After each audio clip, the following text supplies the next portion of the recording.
Hey everybody, I'm Tony Cline and I'm the runner in this video. And you may have watched my video from the Moab 2021 240 race. And if you did, you're in for a much different experience this time, from the scenery that we shot to just the overall experience. And so we really hope you enjoy this as much as you enjoyed the last one. Here we go.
Alright, good Friday morning, 3 1/3 mile into the race. The race starts at 6 a.m. in the dark and in town, and we're on the road for about 3 miles. And after we finish that 3 miles of road, we get to a section of single track, and that's where you start getting off into sort of these bunches or groups of people, because with the single track, it's really hard to pass people. It's pretty early in the race, and so people are chatting it up and talking and having a good time.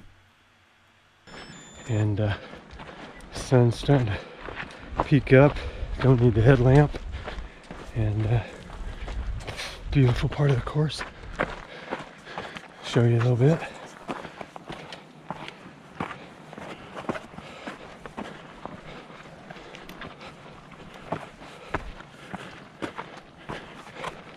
People all back down there.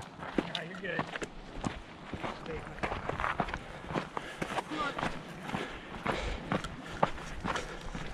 Feeling good. Everybody's having a good time so far.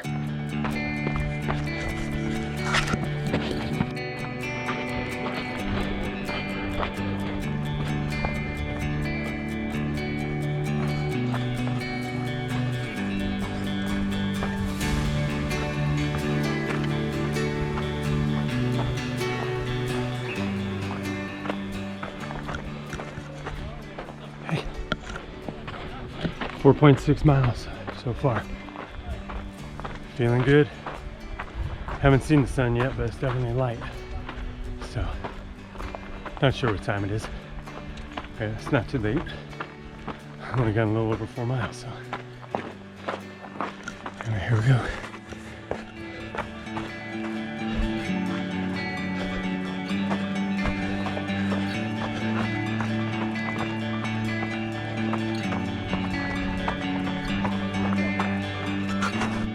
Didn't it rain on you last year?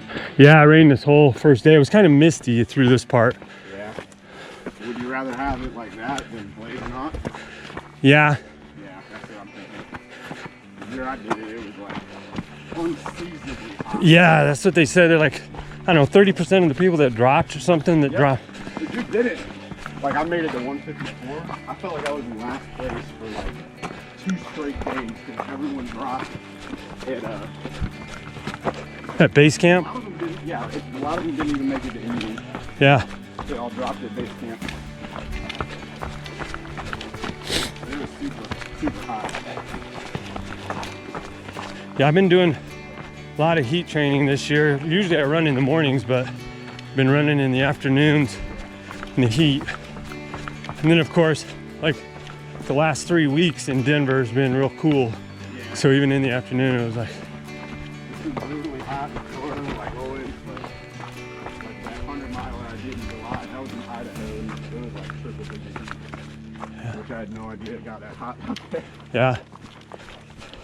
I did what I could.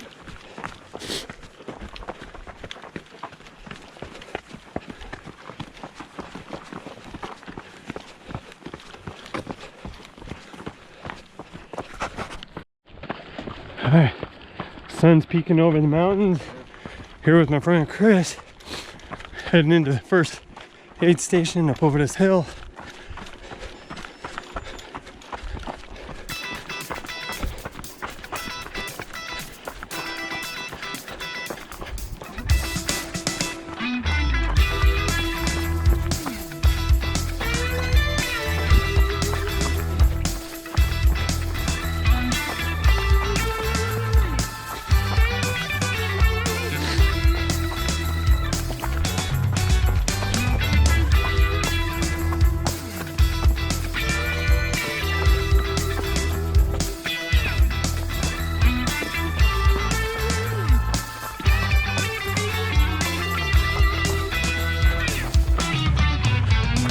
The aid station down there.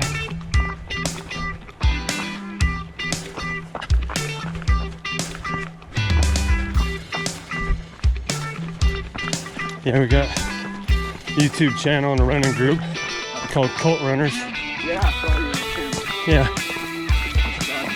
Oh, cool. Thanks.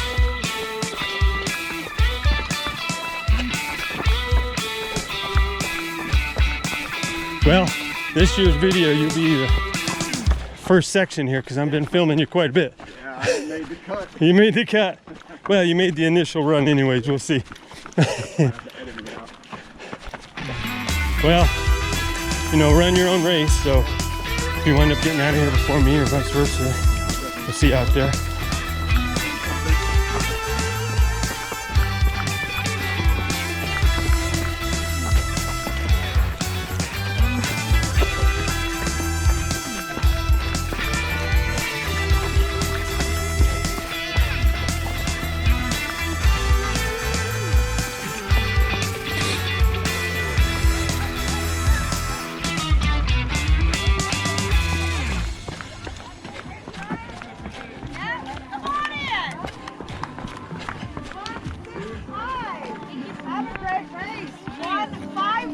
Just checking out. Checking out. 3-3. All right, buddy, we'll see you out there. Water, we don't really have one supply of that. Chris and I get to the Hidden Valley Aid Station, which is at about mile 9.3. We get there around 7:50 a.m. and I fill a couple of water bottles and I'm out around 7:52, just real quick, stop and fill the bottles. And then I'm out of the aid station on my own once again. All right, we just left Hidden Valley Aid, around 9 miles, heading up. Got a few people with me. What's your name? Aaron. Aaron. I got Aaron here with me. And you are? Casey. Casey, Aaron Casey. So we're back to conquer this mountain. Here's our kind of first big climb we got. Back up here, heading up to the ridge. Then we'll, after this ridge, there'll be a little flat section, hot. And we'll get some downhill. That'll be fun. So, yeah, gonna put it away. Go do a little bit of work.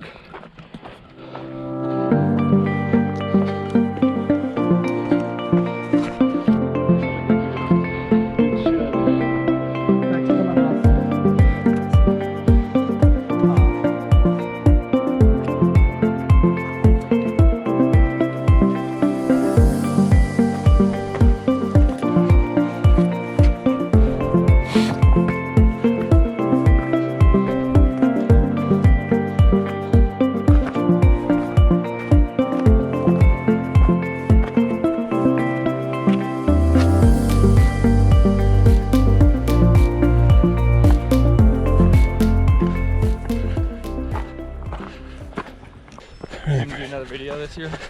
Doing it right now. All right, what's your name, number?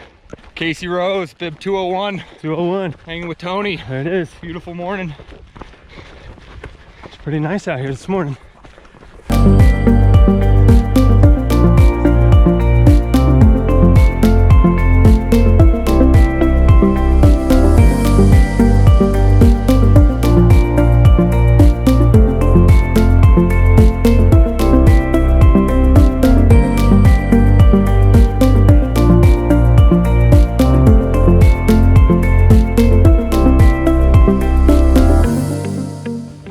Okay, so here's a little race intel for you.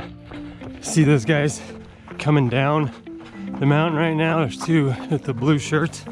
So that's a tricky spot on the trail. Last year, a bunch of us got off track and went up there. And so when you're coming up to the top of this, after you're coming out of this valley, we're at about 10 miles. You need to make sure you're going to the left, not going up that hill. Because it looks like people got lost this year too.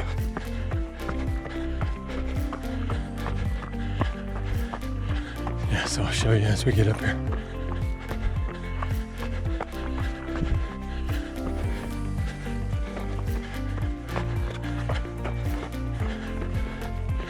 See, so here's a ribbon,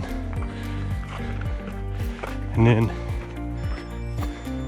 there's a little switchback, and it's lined with rocks, so it makes it look like you're supposed to go that way, but you're not. Just go up over the top. Now you're down into this valley. There's a really pretty stretch.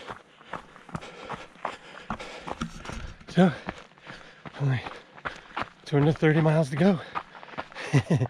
10 miles in. Feeling pretty good. Got a little bit of tingling on that left ankle from the nerves. Nothing too serious yet.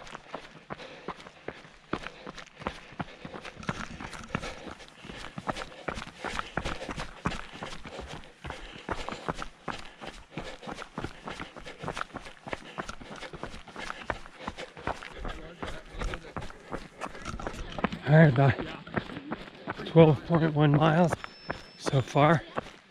Doing good. Legs are doing good on this little slick rock. So it's kind of like concrete, but uneven. So.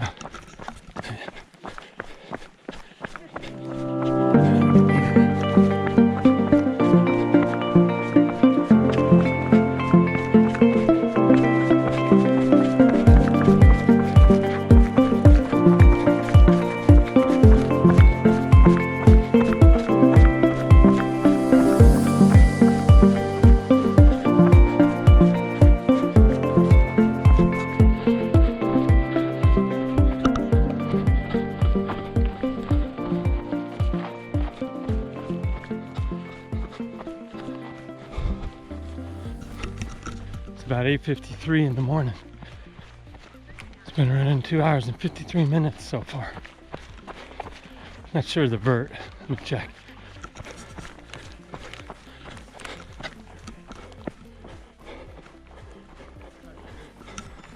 Right at about 2,000 feet of vert. So, not too bad. Not too bad. All right. That's it for now.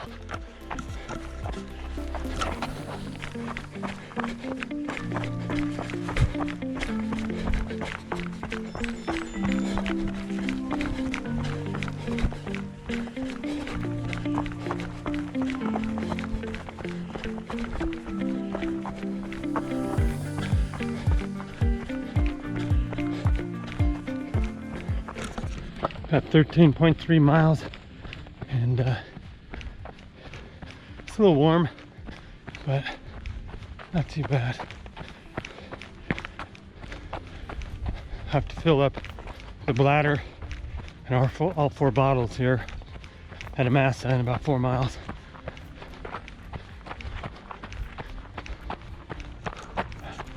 It's amazing.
It's around 9:50 in the morning, and I have pulled into the Amasa Back Aid Station, which is mile 17.8.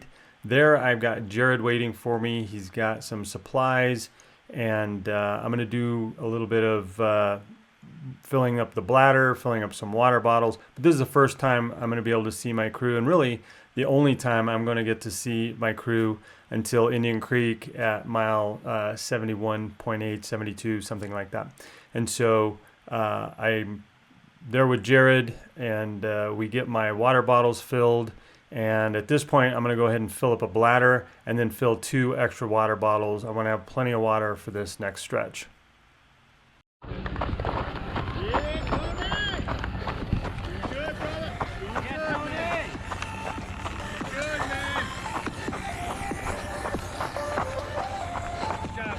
Thank you.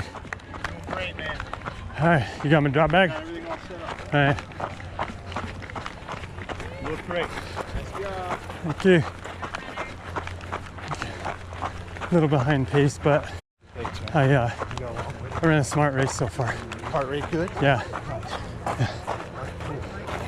So, I got a chair set up if you want it. I got some gluten-free Okay. stuff going. I already had them cook it. All right, cool. We set up. Where we at? Where we at? Bag straight ahead in that sign. Okay, I see it. Yep. Got it? All right. So what do you need from me? Take these poles and run them over there. I'm gonna get my water bottles filled, and just drop them in the chair and come back. You want me to grab the bag? No. Yeah, the drop bag. Yeah, you need next time. Already have it with the other stuff.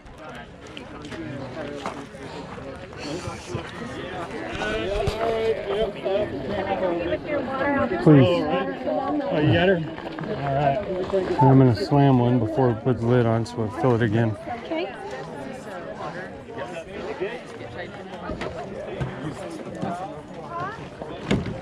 Perfect. Thank you.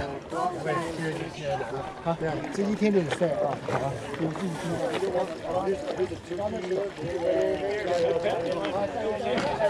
Water? Good, thank you. That's good, thank you. Okay, and then I'll do this other one, and then we're gonna do a bladder too.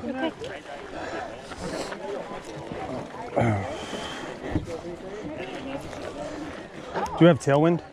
Yeah, second table. Let's do tailwind in this other one.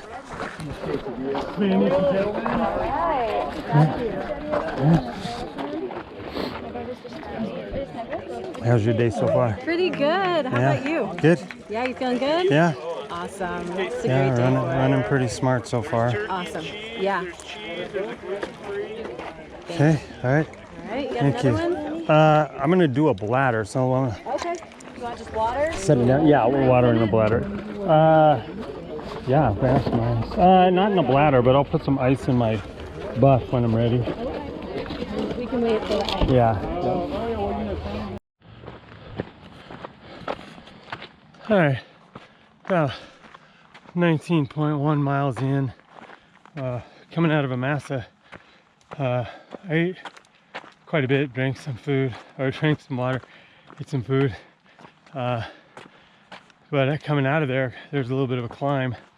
My heart rate keeps spiking up into the 140s, so I just gonna have to walk this section a little bit. Like right now it's 136 just even walking, so just gonna take it easy. But here's the view. We're on the other side of the Colorado now. I'm gonna head up that way where those guys are.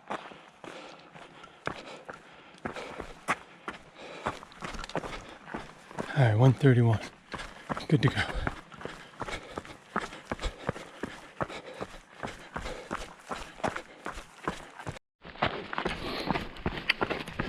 Hey everybody, we're about 21.6 miles in and 3,500 feet of vert, and it's getting warm but still tolerable. I've gone through 2.5 water bottles since Amasa, which is at like 17, so going through water pretty quick.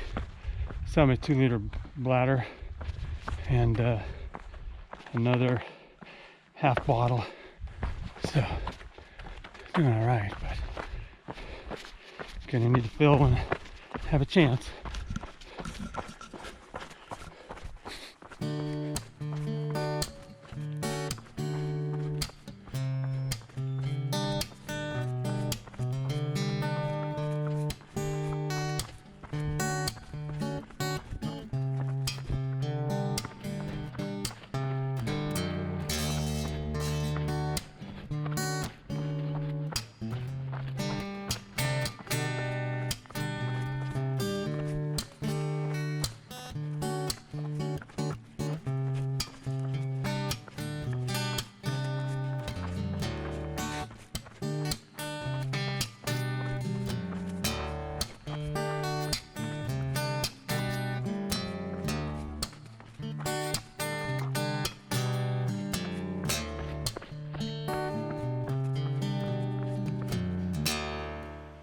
We've made it to Jackson's Ladder, which is a really interesting part of the course. It's real technical, and you kind of come up over this ridge, and it just opens to this great expanse, and then you're going to be going down into almost like a box canyon. It's really pretty, real technical.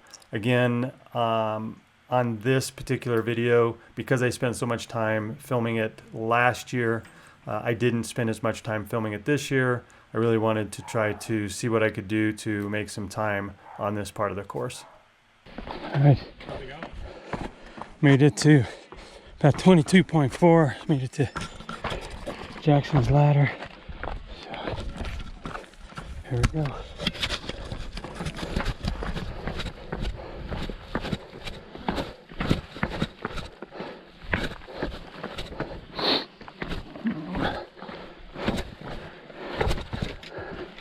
Thanks for being out here.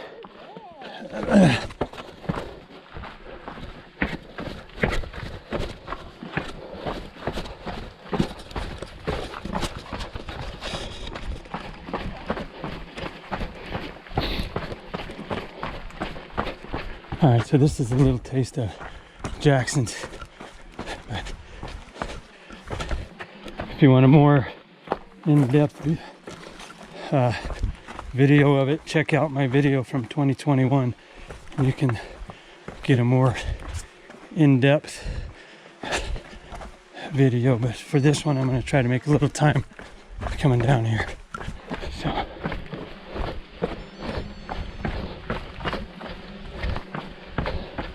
right, that's it for now.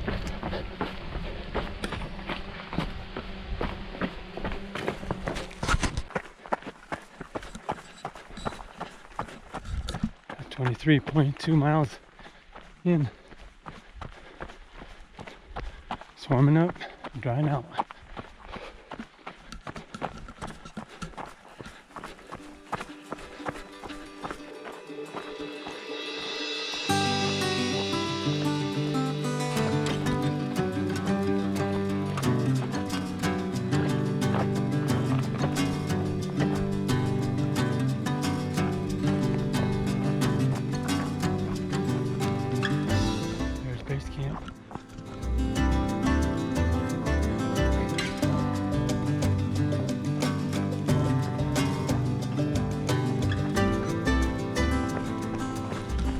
Got 29 miles out and coming up on base camp.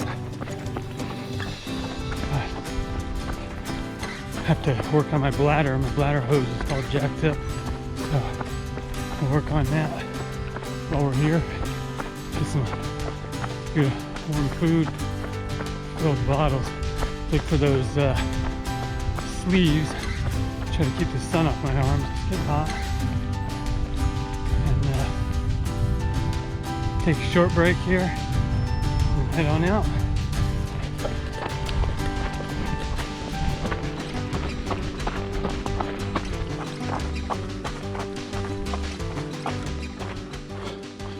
What kind of shoes you running in, Wes?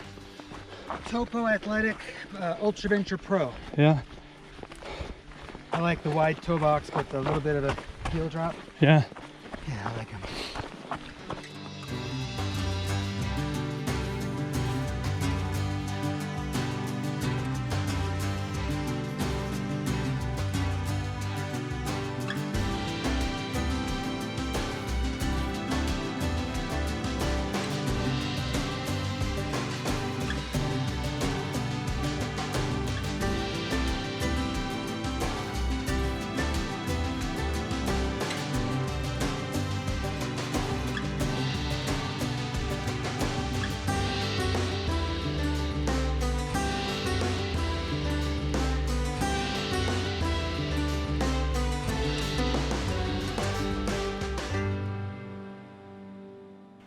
We've made it to base camp, which is at about mile 32.8. It's about 1:30 in the afternoon. I don't know why, but I just really like this aid station. You've been going for quite a while. You've kind of settled in, and they always do a really good job taking care of you, making sure you get your food, water, whatever you need, because when you leave this aid station, you're in for a really long, hot stretch. And so I think it's just sort of this in between. You've sort of made it through the first part, and this sort of starts the long haul through the real hot sections of the trail. And so I don't know, I just really like getting here. I like leaving even better. It just sort of puts me off onto the next section, knowing I'm fully loaded up, and I'm just ready to go throughout the rest of the day. How do you? Good, how are you doing? All right, I'm gonna come over here and get some food, get some water. Yeah, dude. Yeah. Keep going. Thank you. You guys doing eggs? Eggs, the one right down there. All right, cool. All right, leaving base camp, the belly full of food, and 4 bottles of water and a 2-liter bladder. Got my sleeves on, got some ice in my sleeves, and gonna walk a ways just to let that food digest. But it's like 26 miles or something to the next aid, so take it easy on this stretch. It's gonna be super hot. All right.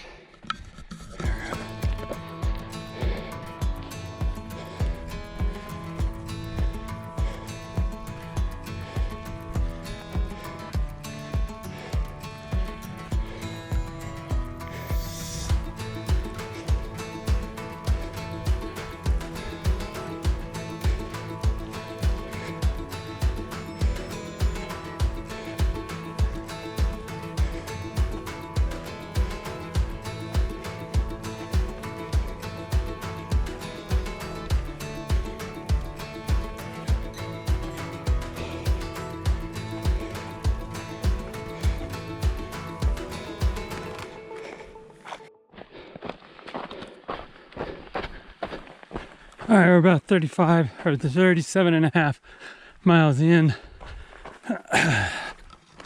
Still really hot, starting to cool down a little bit, but let's see, 37.61 miles, 5,232 feet of vert, 10 hours and 37 seconds so far.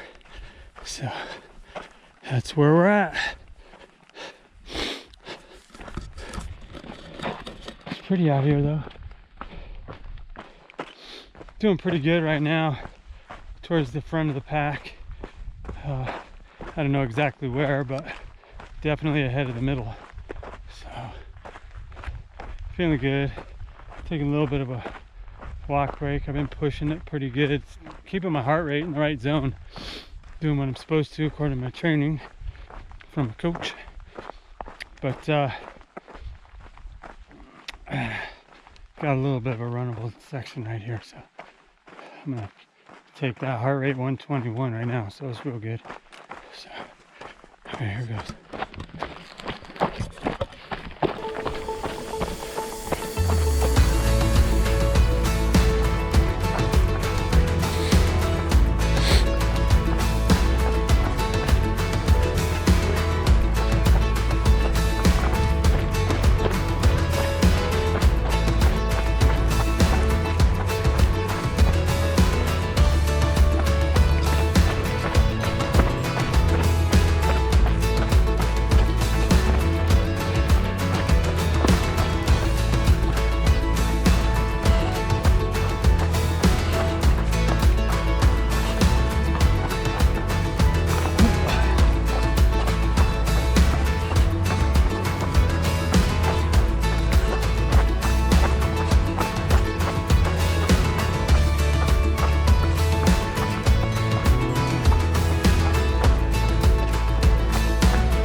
Out here pretty much by myself.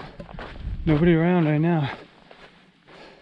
Haven't talked to anybody for probably an hour, something like that. Anyway,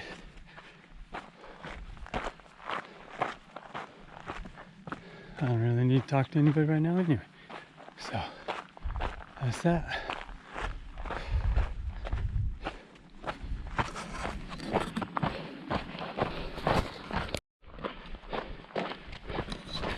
Alright, I'm just about to hit the 40-mile mark, and I just had a wave of nausea hit me, so really slowing down. I drank some water, I ate a gel, I drank some Tailwind, had another gel, and drank some more water. So now I think I kind of overdid it, trying to get rid of the nausea. So now my stomach's upset, so we're gonna take it easy right now. But that sun is still bright.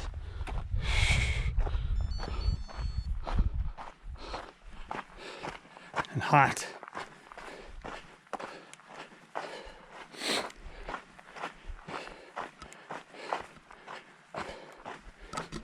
Just got passed for the first time in quite a while. Actually, first time since, second time since base camp, so that was pretty good. Been holding it pretty good. Passed a bunch of people coming out of the water station, so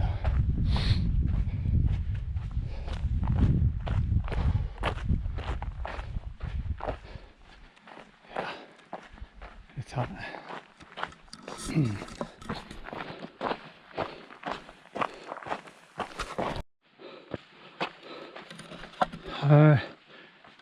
We're about 47.25 miles. About to complete the first day from sun up to sundown here. You saw the sunrise.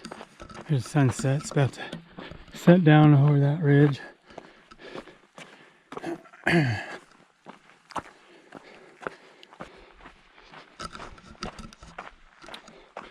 Pretty good first day. I've had stomach issues since about mile 40, so last 7 miles come and go. It was so hot, trying to drink water and then make sure you balance your electrolytes and then eat, and then something would upset your stomach, so you try to figure out what to add, and then pretty soon you got too much in there. You got to wait for it to clear out or absorb,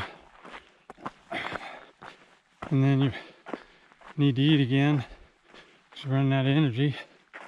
So yeah, interesting day. Overall, it's been a good one though. Had a good pace, stayed in my heart rate zone, so I really don't know what my pace was because I didn't have it on my watch, but it felt good. Like I said, we're towards the front of the pack, so it makes me feel good. Only got 190 miles to go, 193 miles to go to stay in the front of the pack.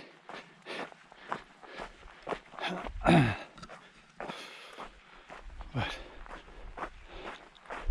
yeah, how you guys doing? Anyway, can't wait for that sun to go down, let it cool down some more. It was just too hot.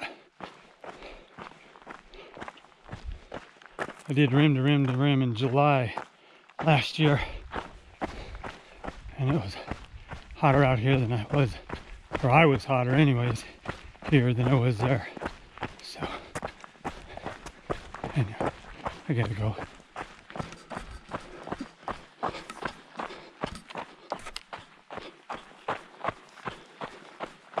We made it to the Oasis Aid Station, which is at a mile 59 point something, almost 60 miles. And it's about 8:30 in the evening.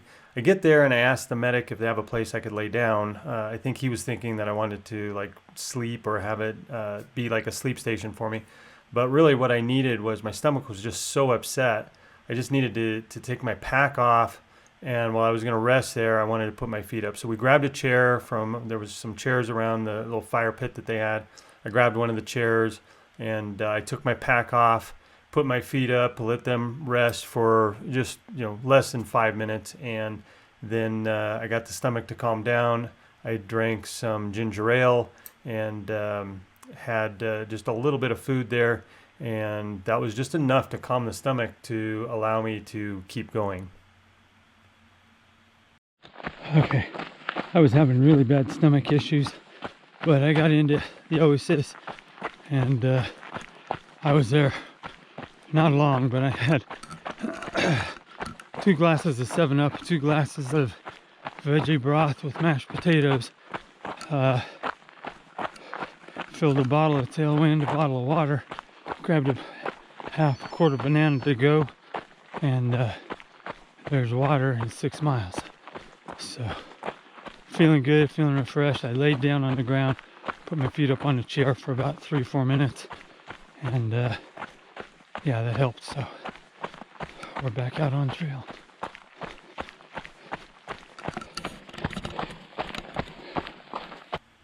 From Oasis to Indian Creek, I actually had a pretty good race. It was fairly light out with the full moon, and I passed quite a few people. So I had a pretty good race coming into Indian Creek. I was feeling pretty revived. We had a sleep strategy that we were going to implement. Since there's not a lot of cell signal in Moab, our team and I decided that they would actually stay in the town of Moab, and then once they saw me get within a couple of miles of Indian Creek, which was again about mile 71.3, 71 something, they would see on the tracker that I was a couple miles out, and they would start to drive out to the aid station. It's somewhere hour and a half, hour and 45-minute drive, something like that. So the plan was that I would get about 2 hours sleep at Indian Creek in the sleep tents. This is the first real sleep station on the course. The strategy really worked out well.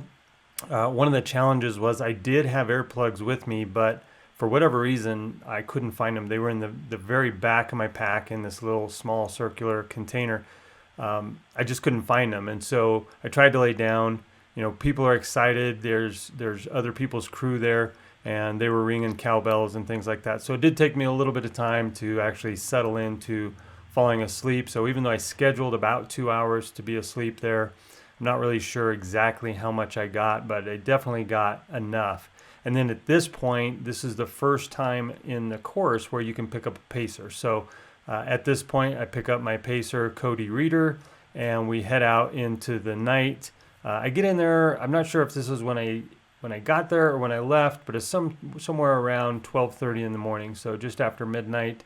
And that's when we wound up taking off. That's what the tracker logged my time as. So I'm not sure, again, if that's coming in or going out, but it's in the middle of the night. And so Cody and I take off, and we've got quite a bit of time on the trail before the sun comes up. All right, I haven't been recording a whole lot because it was dark going up to the island, and then we came out of the island. We were making really good time, so I wasn't monkeying around with the camera. And then we just left Bridger Jack with my good friend Cody Reader over here. Dude is killing it. And he's pacing me. He's taking me down a good path, so we're doing good. Currently 11th place? 12th. I think there was 11 people 12, that left, 12. So we're currently in 12th place after. Overall. Yeah, overall. Yeah. In 102? Yeah, 102 miles so far. Yeah. So, long way to go yet, but it's kind of cool. I've never been more than, mid-pack or so. Being at least in front of the pack for a little while, hoping the wheels don't fall off, and I wind up finishing on Tuesday at 112 hours, but we'll see. it's a good go. It's been a lot of fun doing the training that Mike has me doing, and just doing a lot of heart rate, and a lot of the tips and techniques he's got me doing is really paying off. So anyway, that's what I got for you today. Here's, look, it's I don't know what time is it, like after 11, 10, 11. It's 11 in the morning, and here we are, starting to heat up, but pretty good views. We're only going to be on this road for a little bit, then we'll turn on to some single track, and then we're going to run down into river basin, and then through some marshy meadow type of stuff, and then climb up Shay. So it's a 20-mile section about between here and there, so we got some hours on the trail yet. That's it for now. So we're somewhere between Bridger Jack and Shay, and we're going through a pretty cool, oh, I remember this. There's a log up there. I think we gotta go this way. Is that the same?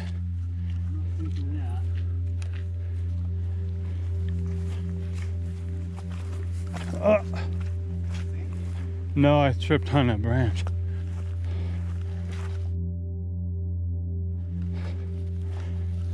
Oh, damn. Stepped on that, went right in. That's you. No, I slipped on the... Well, we'll see how we do climbing up Shay with one wet foot.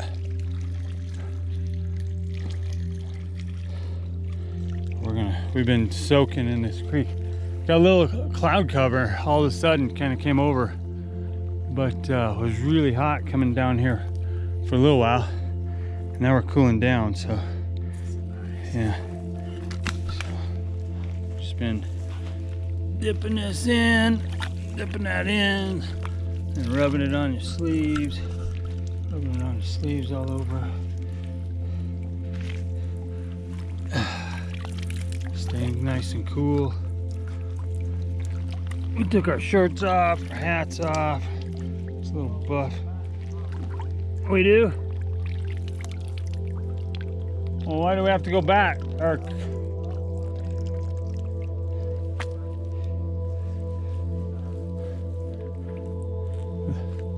I remember this part. This is what I was telling you. It looked like kind of a marshy part. But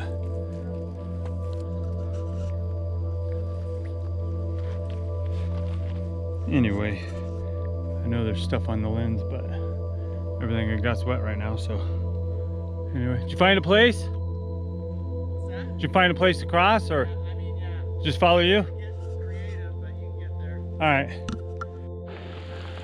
You wanted it to cool down. Yes, I did. So, here we are, middle of a thunderstorm. Rain's coming down. I think we're up far enough from the river where we don't have to really worry about the flash floods, but I swear this thing's just following us. yeah, the clouds are just, they all form together. They were little separate clouds, and then they came together to cool us down. So partly I wanted to film this and tell you guys what was going on, and partially I wanted to put off hand and run down that hill real quick. So anyway, we're still between Bridger and Shay. We're almost halfway. Not quite halfway, but sure is pretty out here. I like the different scenery. It's way different than it was this morning or yesterday. So anyway, let's head down here. Oh, there's a little something for you.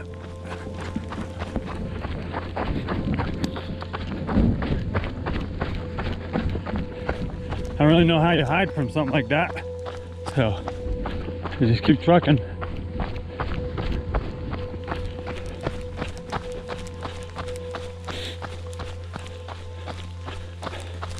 And of course, in this section, you go down, and you go up, and you go back down, and then you cross these marshes. And seems like it just keeps taking you right back to the same place you just were. But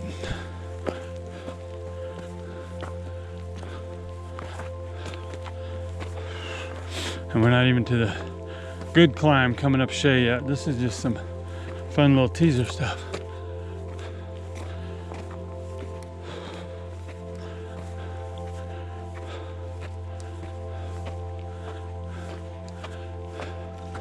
All right, that's it for now. You guys,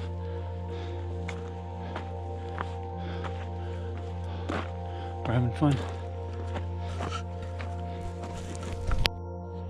All right, we've been climbing up this mountain here for a long time,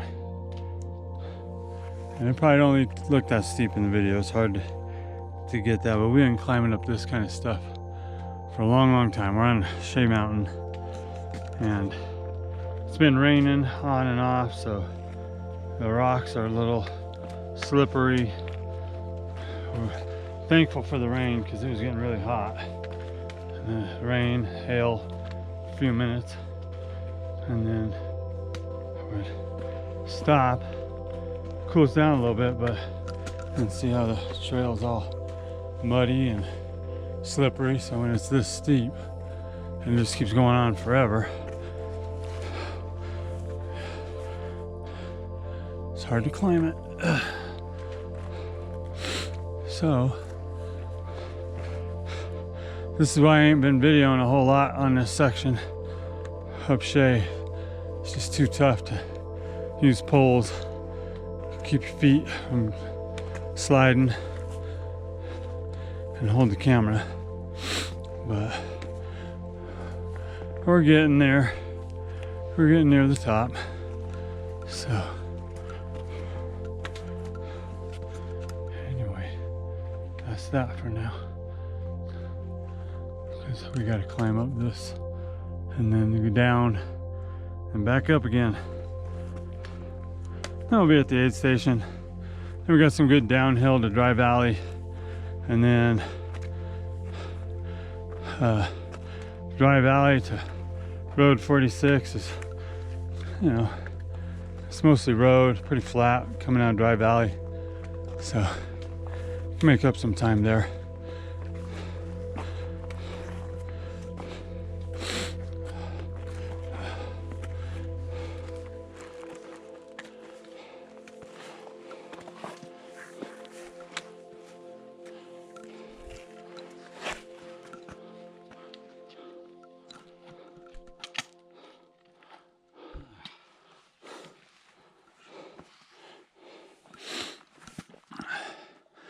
Telling Cody this is a section that took my soul last year, so I had to come back and take it back.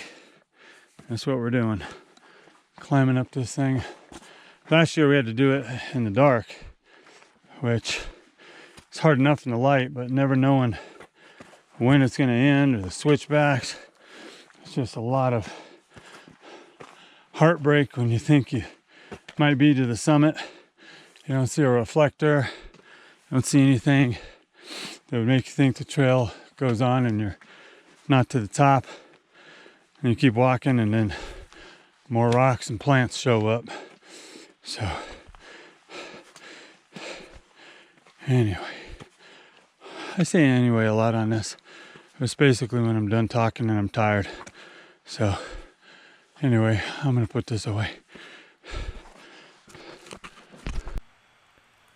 The section going up Shay Mountain is really interesting, and last year it just really, it took everything I had out of me. It just was really deflating, and so I've been thinking about it all year. Every training run I went on, it was all about just being able to conquer Shay, and so this year I actually had a pretty decent ascent up Shay Mountain, but there's a couple of things that you need to know about Shay, and that's that the first thing is it is really rocky, really technical, and it just does seem to go on forever. But the other thing is that when you get to the top of the mountain and it starts to level off, you do go down, and you go down the single track trail, but then you wind up going right back up again, up a road. And the second part, I think a lot of people don't think about the fact that that second part, even though it's on a road, is going to be just as steep, and so it does take a lot out of you. So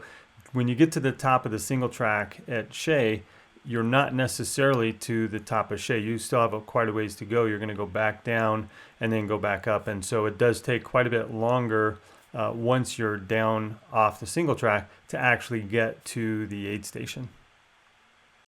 Okay, still on Shay, but I can show you the views. And it's been raining, so it's cloudy down there, but it's pretty. We started all the way down at the bottom of that for this climb. So, pretty sure this is a false summit here, but let's take a look and see. Maybe it is, maybe it's not.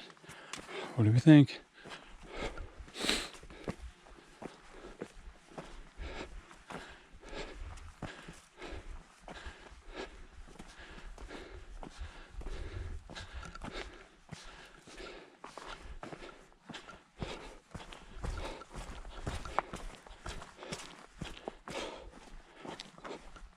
Hear the mud squishing. So now we get to go down in that mud.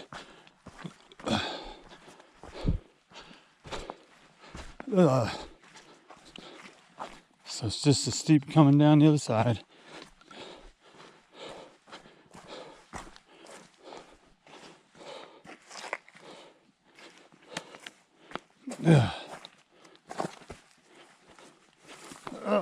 Guys been slipping in it. You can see their footprints.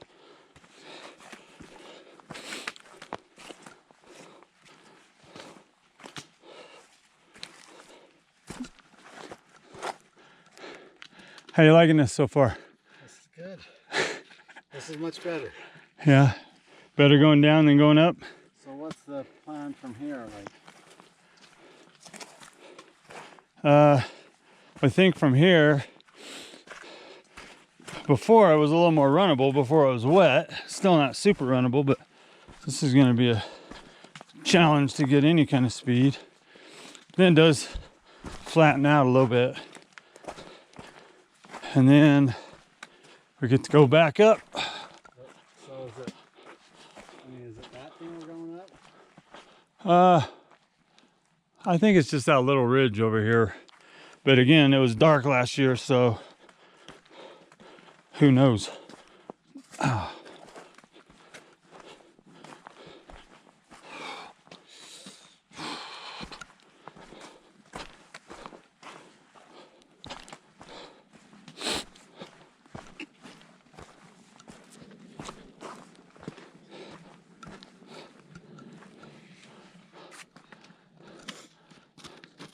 What? You go ahead and...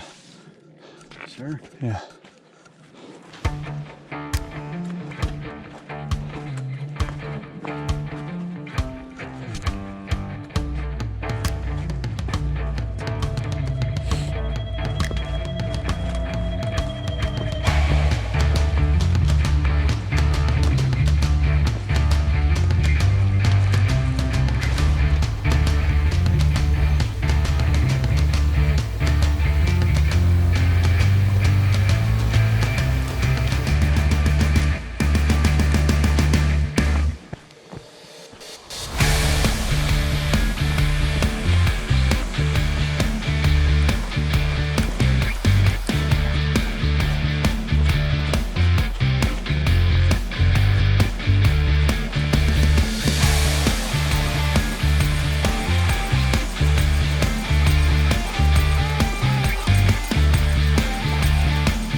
So we get to the top of Shay Mountain and we make our way over to the aid station. And at this point, Cody's been pacing me for almost 50 miles. He's been pacing me all the way since Indian Creek. The plan was here, since we were going to be heading into a more of a descending stretch and some fairly flat roads, Jared was actually going to be pacing me from here for the next 50 miles. So Jared shows up with the truck. He's got his equipment ready, and he brings me a pizza, which is great.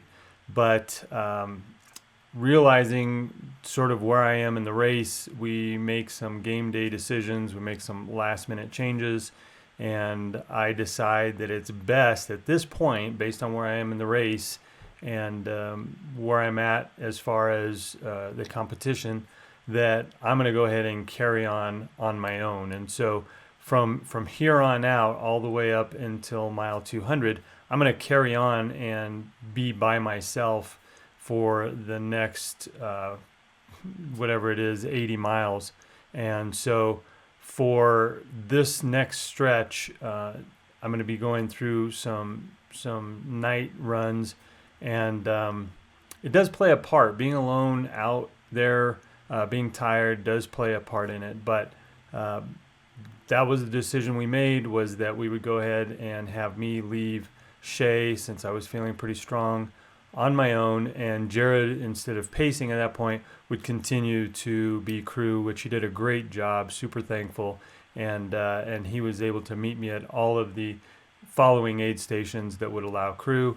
Cody unfortunately had another commitment, so after he was done pacing me and making it to Shay, he wound up having to leave, and so that was the end of his participation. But again, super thankful for him joining me and being able to take me up to the top of Shay Mountain. It was really great having somebody else with me through those 50 miles. We're good. We were just talking about how many people have come in. So there's been 11 people that have come in, but I'm not sure how many have checked out. So That's a lot of them awesome. are probably sleeping. Some Some of them took maybe off. a couple. I Some are saw a couple people sleeping in the car. in the cars. So, You look great. You look better than you did at Amasa Back. yeah, I feel Right good. now. I feel strong. You really look great. I feel strong. Do you feel like you could sleep? So I slept 2 hours at Indian, and man, that was fantastic for me. I mean, I felt great all day. So I think if I slept an hour here, I think I could relax, give my legs a break, eat some food, and head out. And I think I'd be stronger going out of here. But I think I could also make it to Dry Valley. Yeah, because it's like what, 15 or 16 miles, Yeah. or 18 maybe. 18. 18 miles. Yeah. But I think sleeping makes the most sense. I'm gonna go out fresh, and then which tent is open? I'm sure that there are a few of them. Do you want to go in there now? Hey everybody, just wanted to give you a little update. We rolled into Shay Mountain at around 5:39, and I rolled out around 7:46. I laid there, had some pizza, took a nap in the sleep tent, had earplugs this time, so it was way better. And Jared brought a pizza, so I was able to have some pizza. Aid station, threw it on the grill, heated it up. It was great. So in this next clip, you can tell that I'm really tired. But in addition to just seeing it on my face, there's a couple of things that I want to correct in this next clip. So I keep saying Hidden Valley, and Hidden Valley was actually the first aid station at mile 9 of the race, but my mind just kept referring it to Hidden Valley. It's actually Dry Valley is the aid station that I'm referring to, that I think I'm referring to at least. And then I also talk about it being an 8-mile stretch, and it's actually an 18-mile stretch. And this is where this happened to me last year too, where time just stops existing, and you have a really hard time later in the race figuring out how long something is taking. And so I really in my mind thought it was 8 miles. I thought that I had made decent time on that 8 miles, but it was actually an 18-mile stretch from the top of Shay to down into the Dry Valley Aid Station. And so it's just one of those things where when you've been going for that long, you've gone through days and nights now, the brain just starts making things work the best it can. And so my mind at this point was pretty foggy. I did stop, as you'll hear, and get a little bit of rest at the Needles Aid Station, and that was much needed. I probably could have used even a little bit more, but I took a half hour, and that gave me at least a decent reset. As you can see in this clip, I'm still wind up getting pretty tired before I get to the next aid station at Road 46, which is the sleep station that I was planning on sleeping at. So I did get a half hour and it really helped, but I probably should have taken even a little bit more.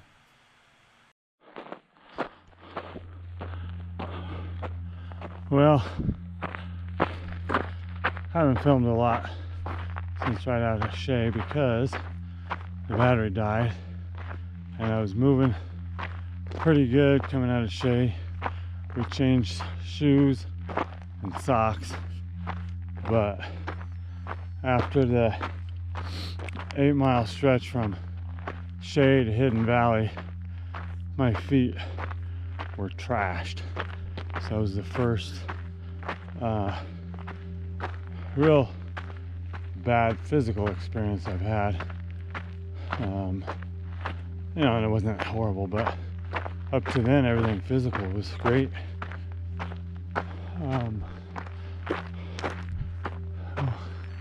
I'll show you some of the views.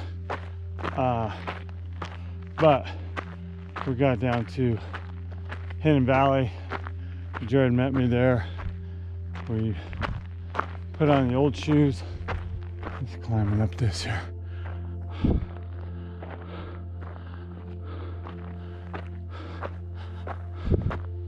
So put on the old shoes, socks, and because I wasn't sure if it was the shoes or the sock or the combo.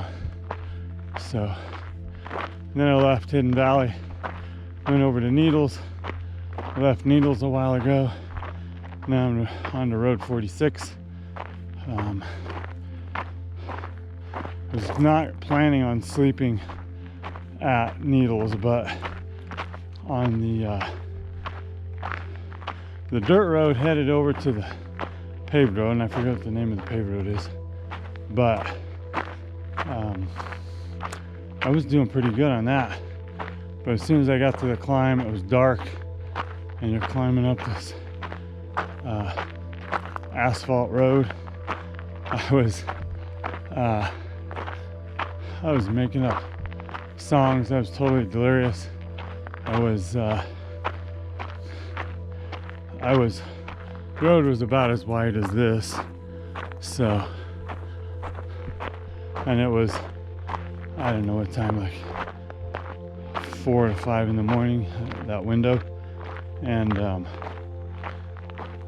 so there was nobody out there, but I was trying to keep walking, and I would sleepwalk, and I'd wake up like walking sideways off the, like over by the side of the road. So I started trying to make up songs. I was just talking gibberish. There was just nothing that could keep me awake. So I wound up having to stay half hour there. Had some mashed potatoes with some vegetable broth.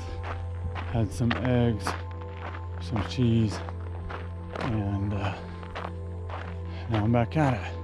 Was running pretty good this stretch. There was a lot of downhill. I ran about 4.5 miles straight,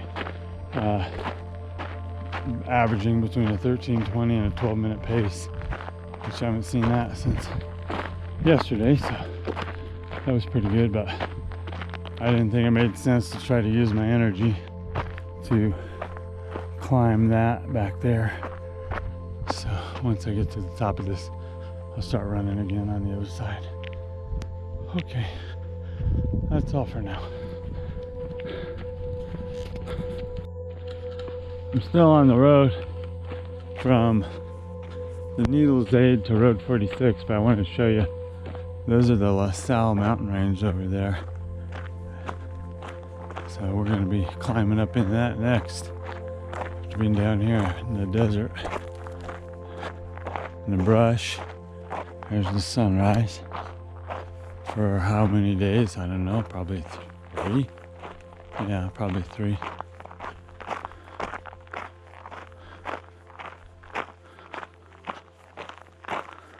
Alright, well, I decided to show you the mountains over there. We got to get from here to there and then go up in them.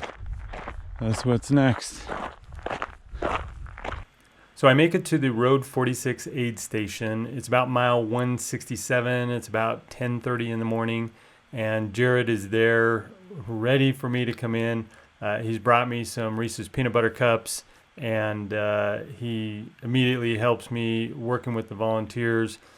I wish I could remember her name, but there was one volunteer that took really good care of me. She's in the next clip here. But she knows that I have some food allergies, so she made me I think of tomato and avocado and all these vegetables, but on gluten-free bread, and really just made sure I was taken care of. They were able to find me a sleep tent, get me into the sleep tent. I slept for about a half an hour there, and as I came out, this is the clip of me actually getting ready to leave the aid station after we've already filled bottles and I've eaten a little bit, and so this is me heading out.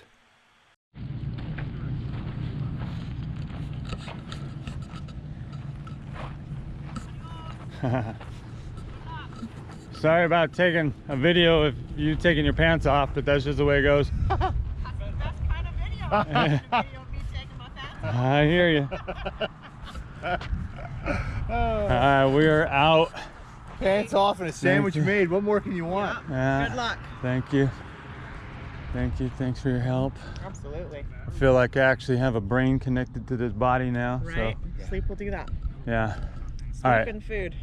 I am usually like back of the middle or middle of the back pack kind of guy, and so for me to roll in here in 10th place was a lot of pressure. I think I'm going way too fast or something. Okay.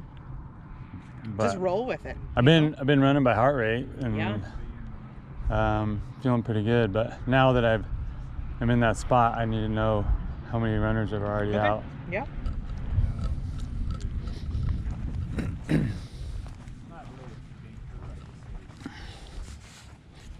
guys did awesome. Thank you. 11. 7, 8, 11? Yeah, he's in 11. You're 11th place. I'm in 11th. You're in 11.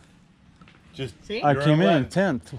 Yeah, you're doing awesome. This is a sleep station, so people stay for a while. Yeah, you're buddy. 11th. Let's You're do it. doing They're gonna awesome. be okay. Yeah. Cool. Your light's on. Your light's on. You probably don't want this light on.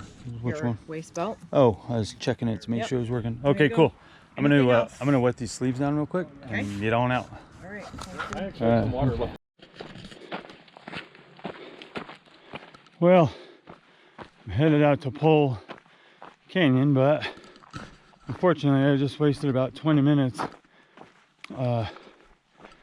getting off trail and not being able to find it. And then my watch has only got 3% battery, and I tried to put the watch charger on it, and for whatever reason it's not charging. So the watch will go out here pretty soon. I did finally find the trail. It sends you up this really steep, rocky ravine. It's more of a drainage, like where the rain would come down. The turn wasn't marked, so I don't know if somebody took it or it's marked up the hill a ways, but if you come around that corner and you don't see it and you keep going, there were a ton of footprints going the other way, so I just kept following the footprints, and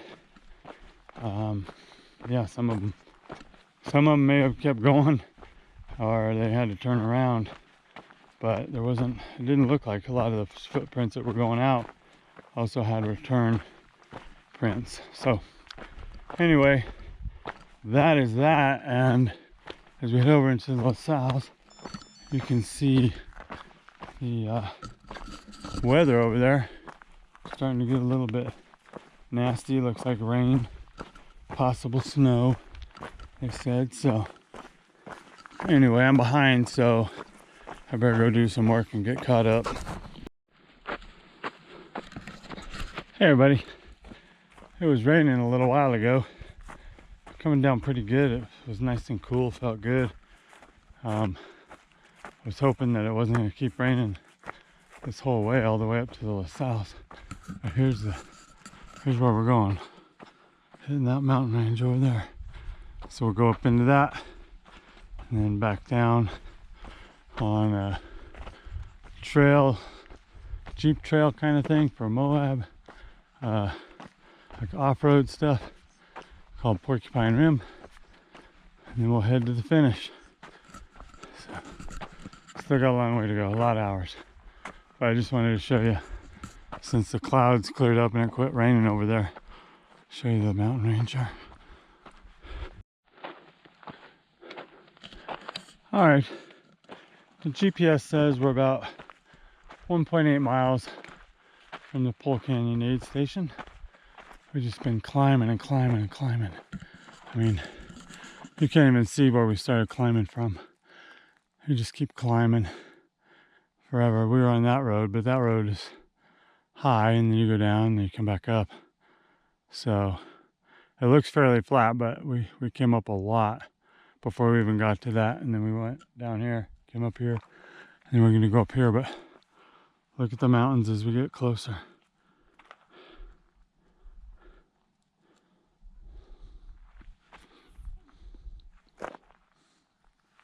That's pretty.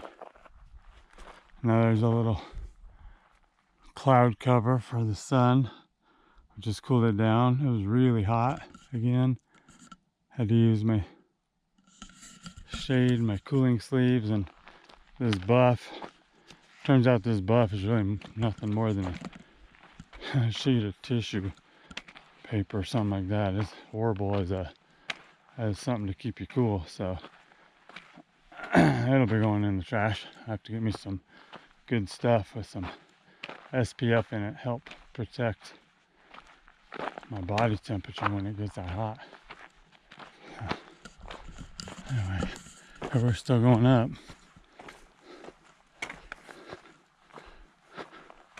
You can see where the road is gonna curve there and keep going up. This is some of the better parts of the road, actually. Been a lot of loose rock. Well, that's it for now. I gotta get over the top of this, get down there. Got some stuff going on with my feet. Got a few blisters. And need to get that taken care of so I can go finish out the last 60 or so miles of this race.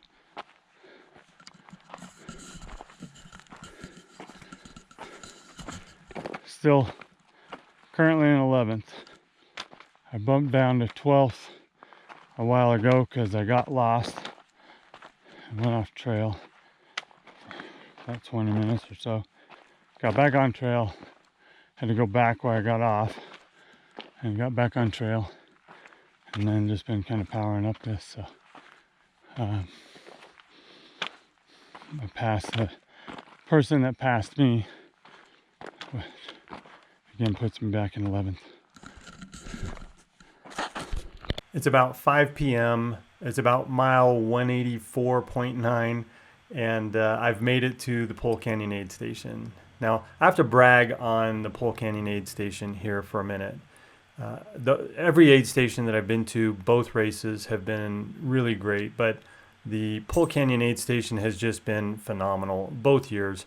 Last year, I was really struggling with some foot issues. I was totally exhausted, so I went and laid down in the sleep tent, and one of the medics that I had never met had worked with Randy, who was my pacer at the time, and he told her what I needed, and she just got to work, and she just started working on my feet. And I saw her last year at the race finish line, and we spent probably another 45 minutes to an hour talking and just hanging out. I really appreciate her, and So this year I get back to the Pole Canyon Aid Station and I see Lori Enlow, and she is now, and I didn't know this, but she is the aid station captain, and she sees me and she comes around and gives me a big hug, and she, I think, is teasing me, and she says, "It's so good to see you, but I'm not working on your feet."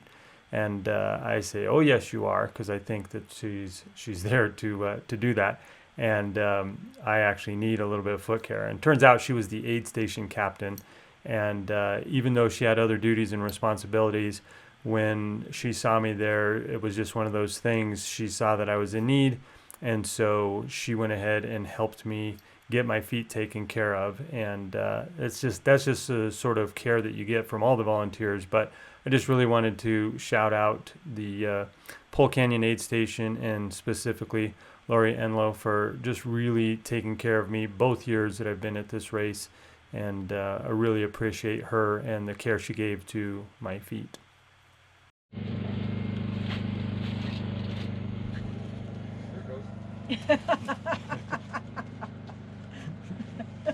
All right, I'm taking off Pole Canyon Aid Station. Once again, Aid Station of the Year. Appreciate you guys.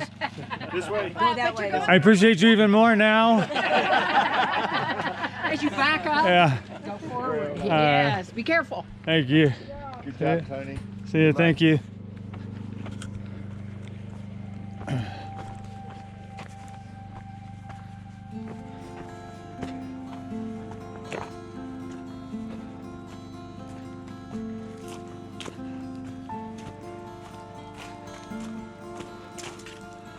All right, now it's like 15 miles of a climb, then some rolling ups and downs, and then another climb. So it's gonna be dark. It's 5:30. It'll take at least 5 hours. So it'll be at least 10:30. So take it kind of slow.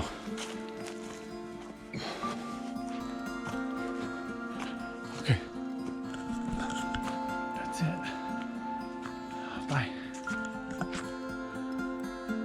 Just wanted to show you all the trail that we're on. So this is coming out of Pole Canyon, headed towards Geyser Pass. It's real pretty. Out of breath. But I don't know if you can see that or if the sun's gonna distort the pictures, but there's a couple of tall tree groves over there. A lot of the changing leaves already.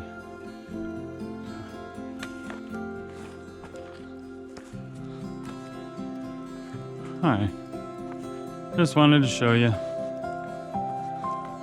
in case you wind up here rolling in after dark, or like they did last year where they have the snow route, you don't get to see this. So, okay, that's all.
All right, well, I've moved back down to 13th because I needed to get some foot care done to both feet. So I was at the aid station longer than I wanted. And then they made me a big plate of food. So I need to let that digest. So, and then Phil came in the aid station, got some stuff packed up, and he left too. So he's right in front of me. But that moves me back to 13th.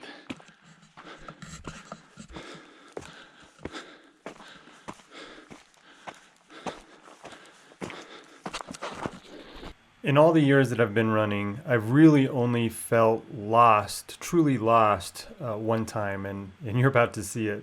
It didn't last long, but it's an eerie feeling knowing that you're not on the course, and not only are you no longer on the course, but that you are unsure actually how to even get back to getting on course. The night is starting to set in, and I had a calmness about me, but I knew that I needed to really get back on trail before the sun set completely. Otherwise, it was going to get a lot more difficult. All right. Well, I'm literally standing on the line on the Gaia map. And this is where it's got me. And it's a dead end there, dead end here, dead end there. And then when you go in the gully, your pointer moves all around. So I'm going to try to get up there. I have no idea now. No idea at all where the trail is. So glad there's still a little daylight.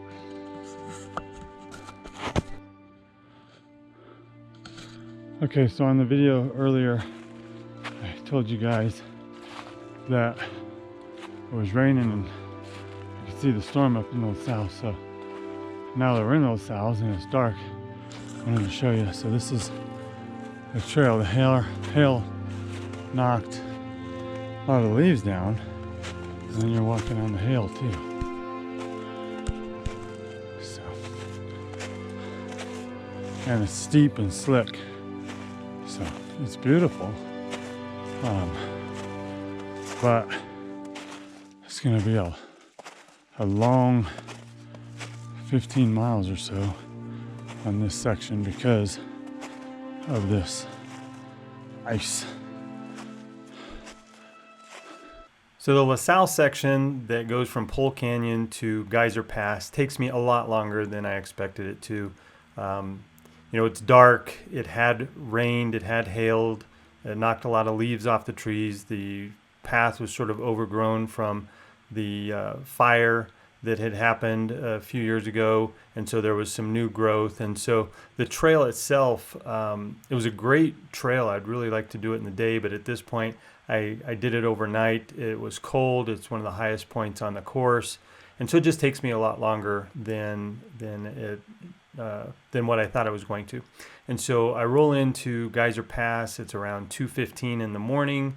Again, Jared is there. He's now picked up Brandon, and Brandon is now going to run me in from Geyser, which is at about mile 200, all the way in through the end of the race. And so he's got Brandon there. They've got some soup heated up for me already, and they bring me some pizza again. And it's one of those things where I get up there and I've got my new gear ready to go.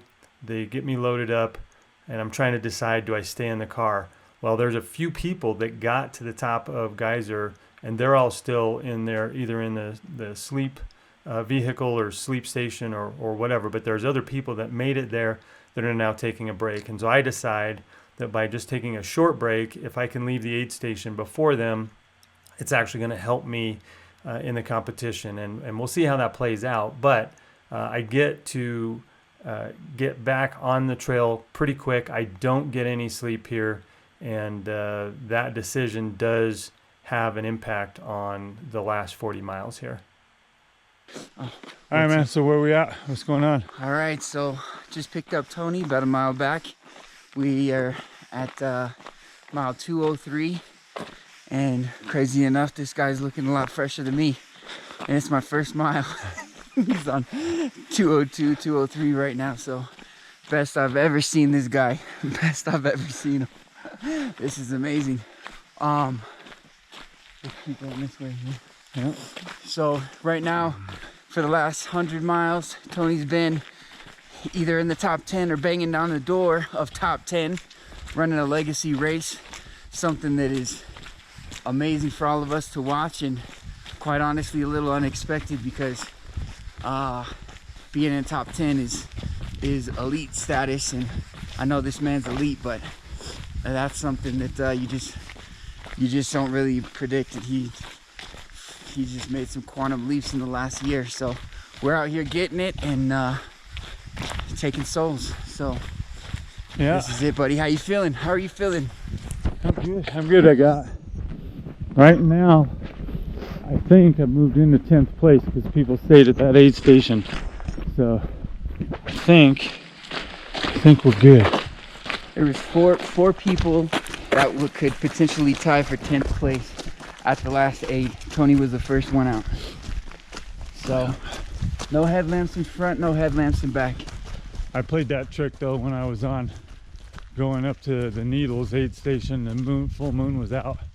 I'm like, I don't need anybody else knowing where I'm at, so I turned my headlamp off. Of course, then I fell asleep and was walking like a zombie too, so it probably affected me more than anybody else. Sword. Yeah. All right, we're gonna turn this off and go knock out these last few miles here. 38 to the finish. Yeah, Buddy. 38 to the finish. All right, I don't know if you guys remember this from the other video, but I sent Brandon, my pacer, up ahead, so I'm going to be alone with the camera for a moment. And much different experience this year at Moab. And oh, there he is. He's behind me. I feel like a hot dog. Mustard and ketchup. Running down the street now that you reference, I look like a bunch of condiments. Trust me. Is it mustard green? Or? Yeah. I thought it was Egyptian gold. There. All right. So, are you? We're an hour and a half away, or a mile and a half away from catching the guy in front of us. And we're 5 miles in front of the people behind us, and we are like 2.5 miles from Porcupine Rim Aid Station. So we're trying to get there. I'm starting to lose it. Pretty tired. I haven't slept. I've slept. I reserved 2 hours at Indian Creek, mile 72, and then what's the next one? At Shay Mountain I did 45 minutes, and then at the Needles I did a half hour, and that's it. So I'm pretty tired. My circuits keep flipping. It's like I just need to go to sleep, but we gotta try to hold on our position. We going into Geyser Pass, I was 13th just because that La Sal section really ate my lunch, but we were able to get stuff ready, rolling, come up with a game plan and get out of there. So now I'm back in 11th place, not quite 10th. That's where I wanted to be. So we're gonna see what we can do about that. But also, I'm pretty happy with being in the top 20. I was not expecting that at all this year, so I will be grateful for wherever I wind up.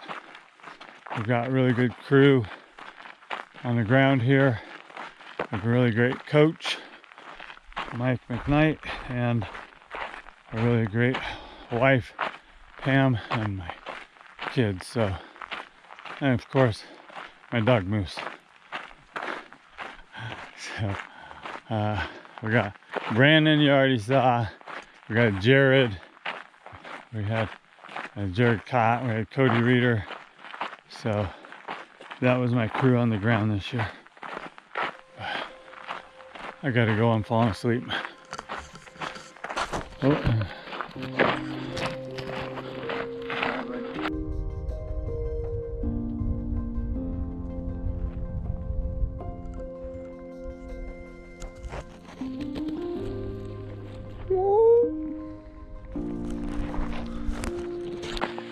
So here we are, coming down to the last 200 yards into Porcupine Rim. Final aid station.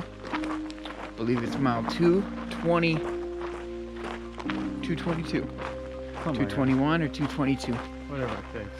Whatever it takes. Tony's energy's been going up and down, but he's been fighting for every square inch of real estate. Well deserved. So proud of this guy. He's been muscling through a lot of dark spaces back there, and now we're at this aid. So he's holding on strong to 11th spot. The number 12 spot is still 4.5 miles behind us. We're gonna check in and recalibrate, hopefully get him some sleep. No, he will get some sleep. He absolutely needs some sleep. Sleepwalking, sleep talking. Look at these ghosts. Right? Look at this ghost. We need to get, it is Halloween. We're thinking maybe 30 minutes max here to sleep. Maybe. I'm hoping. How you feeling, buddy? How you feeling? Yeah, we're doing good. Running and alternating, running and walking, running the downhills. And all of a sudden, my brain just said, time to turn off. I kind of weaving, wasn't talking clear. So I laid down on the side of the road, or Brandon says 3 minutes. At least got me where I can be coherent and just walk in a straight line. So it was funny how fast it happened. I was just like, okay, we're done. And then my brain shut off. So anyway, yeah, we'll get some food up here at the aid and see what they got for a place to sit or lay. And then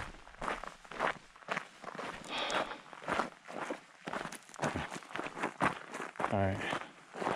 Well, I really want to show you guys Porcupine Rim, since last time I came down it was in the dark, so I'm gonna turn this off, save some juice.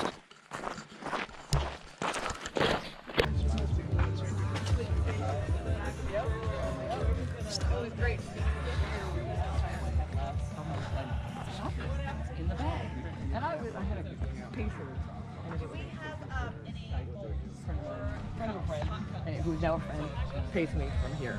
And it was awesome. Because thank you. And where is What? for the person who attempted to hike up before the medic picked her up? Just Coca-Cola? Yeah, just straight Coke. There, over there. Leader. I need a little, because my mouth is dry. Per Tony's request, record Filming? record the aid station on the GoPro. Oh, yeah. We get to Porcupine Rim. It's the last aid station of the race. It's at about mile 220. I get there right after about 9 a.m. And I get there. I have just a little bit to eat. Brandon makes me take, we negotiate. He wants me to take a half-hour nap. I say I'll do 15. I actually don't know how long they had me sleep, because when they brought me some soup, I think they probably reset the clock, because it was right in the middle of that 15 minutes. So I'm going to say 15 minutes still. I'll really probably never know exactly how long I slept there, but it was probably 15 to 25 minutes. And then we got back out on the road. From this point forward, I'm feeling pretty good, and I am racing to the finish.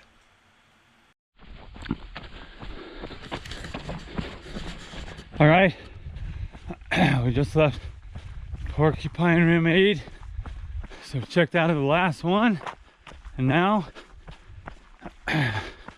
nothing but last 18 miles to go. Let's see if we can catch somebody. Feeling pretty good.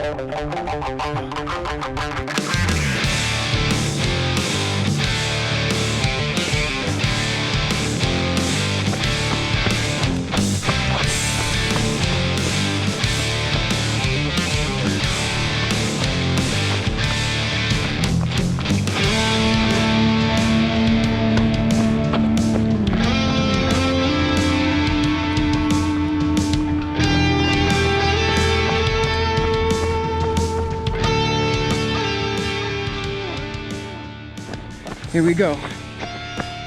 Probably have less than 10 miles to go.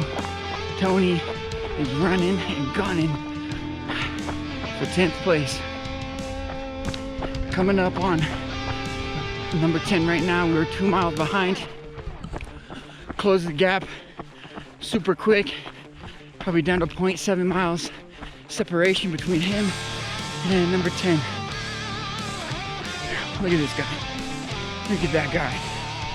You think that man has just run 230 miles? Insane. Insane. Here he goes. 7 miles and gunning. He just took a soul. Mr. Tony Cline. It's top 10.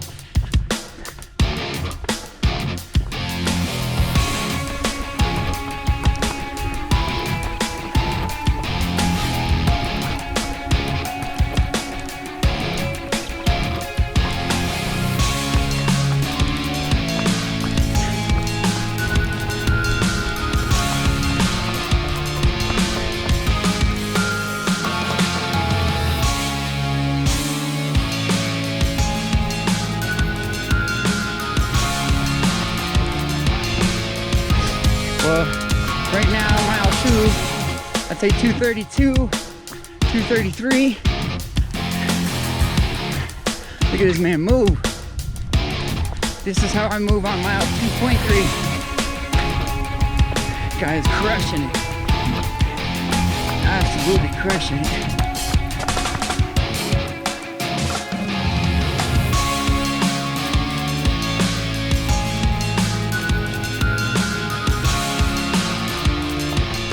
'23 trains hard, comes back with a 10th 2022. finish. What is that? It's only 2022. I still got next year yet. Oh, it is 2022. Jesus Christ. Imagine what 2023 is gonna be. All right, so I guess, people, we're looking at the first place finisher for the Triple Crown 2023 right here. That's a trajectory, brother. We're doing this in case that happens. We have video, but don't count on it.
Here we go, Tony. Bring it in. Tony Cline is going to be coming up that path momentarily. And he currently is sitting in the top 10 of the Moab 240. This is awesome. It looks like we got some... Dude, this is something so freaking amazing. Oh my god, so proud of you, man. Oh my god, Tony. All right, let's keep rolling. Go. Oh my god. All right, I ain't done yet. No, you're not We done. got chasers. Yeah. Oh man. Oh. Well, it'd be kind of a cool story. I was out on a run and ran into Jeff, and he really was slowing me down. I know, I saw you. Good job. Thank you. Tony. Oh man. Cam and your daughters, man, are waiting right down there for you. Thanks. You So, look amazing. So, How do you feel? feel good. You guys just crank at the end. Oh yeah. Just We got chasers. So, Wes was not relent. yeah, you guys were neck and neck for a long time. You caught them, Yeah. and then you kind of look around, and who's behind you? Wes. Here he comes. Here comes Wes. Look at this guy, rocking and rolling, taking them home. Yeah. Man, There he goes. I'm so proud of you guys, dude. So, I bet it was. It should be. Yeah, baby. 47 coming in. 47 coming in. Let's go. Coming in hot. Woo! Yeah, baby. Here it comes. No more 47 out. It's 47 in, baby.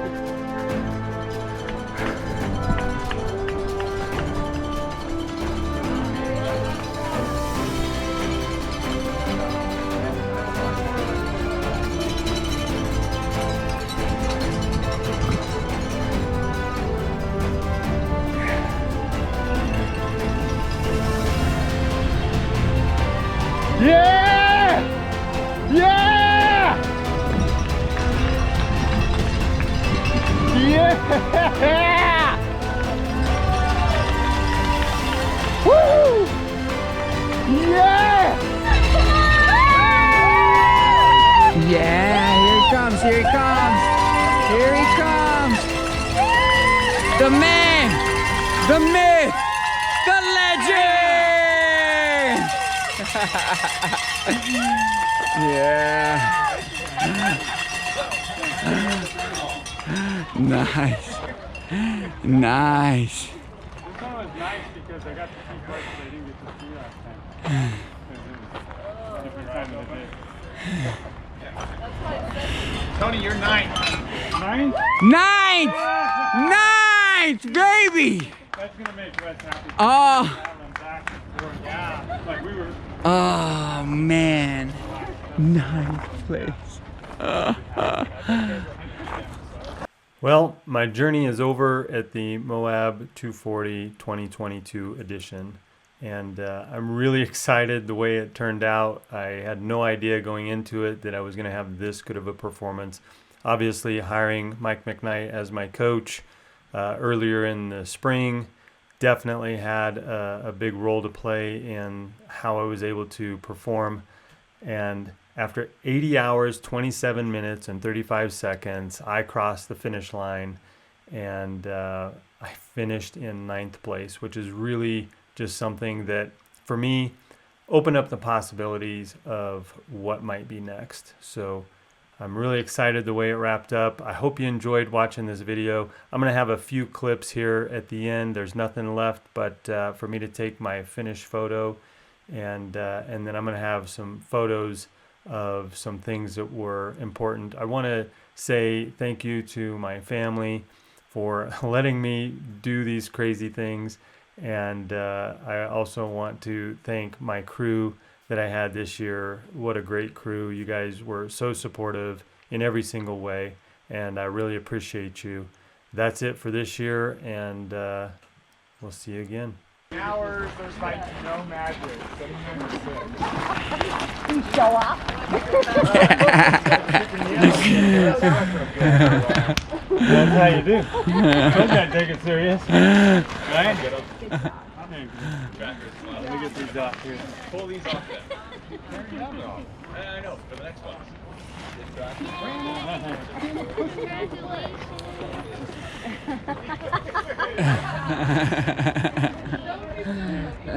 Alright, where's my team? Where's Jared?